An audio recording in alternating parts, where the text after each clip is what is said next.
मुख्यमंत्री जयराम ठाकुर ने भारतीय मजदूर संघ की बैठक की अध्यक्षता करते हुए कहा कि प्रदेश सरकार कामगारों और श्रमिक वर्ग के कल्याण के लिए कृत संकल्प है। उन्होंने कहा कि विभिन्न सरकारी विभागों, बोर्डों और निगमों में करुणामूलक आधार पर रोजगार के मामलों की समीक्षा के लिए मुख्य सचिव की अध्यक्षता में एक समिति का गठन किया गया है।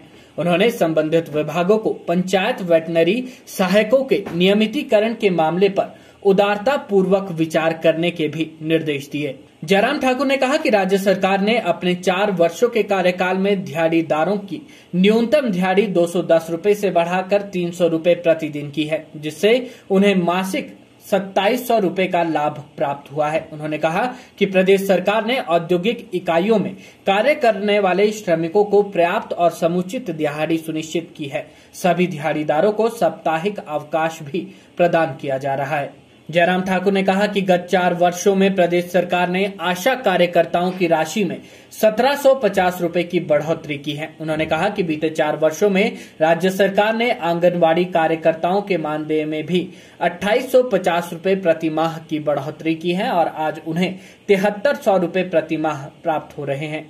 मुख्यमंत्री जयराम ठाकुर ने कहा कि प्रदेश के कर्मचारियों को श्रमिकों की सभी जायज मांगों पर सहानुभूति पूर्वक विचार किया जा रहा है। उन्होंने कहा कि हिमाचल प्रदेश में जनसंख्या अनुपात में देश में सबसे अधिक कर्मचारी हैं।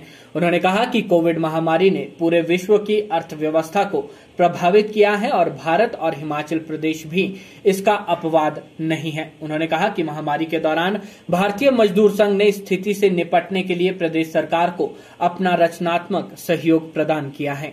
अतिरिक्त मुख्य सचिव श्रम एवं रोजगार आर.डी. धीमान, अतिरिक्त मुख्य सचिव वित्त प्रबोध सक्सेना, प्रधान सचिव सुभाषीण पांडा, आर.डी. नमीज और देवेश कुमार, सचिव डॉक्टर अजय शर्मा, विकास लाबरू, राजीव शर्मा, अमिताभ अवस्थी और राकेश कंवर, राज्य सरकार के वरिष्ठ अधिकारी, बीएमएस के महासचिव यशपाल हेटा सहित विभिन्न संगठनों के प्रतिनिधि भी इस अवसर पर मौजूद रहे। सरकार बनने के साथ ही हमने जो किया जा सकता था, हिमाचल की वित्तीय परिस्थितियों को ध्यान में रखते हुए कर्मचारी वर्ग के लिए कहीं भी कमी नहीं छोड़ी।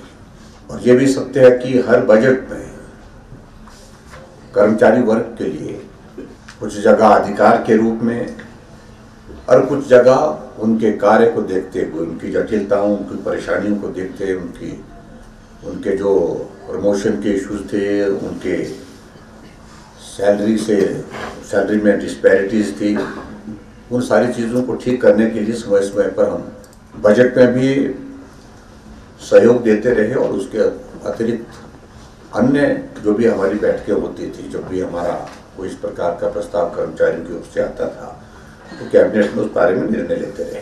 आपके जितने भी यहाँ पर इश्यूज रेज किए गए, जहाँ भी जिस रूप में भी आप लोगों ने अपनी बात कही है और जिस रूप में हम इनको बजट में हम इसको शामिल करने की परिस्थिति में होंगे, बजट में इनके समाधान की दिशा में कोई कदम उठाएंगे तो निश्चित रूप से आज की इस बैठक को श्रेय जाएगा उस बैठक।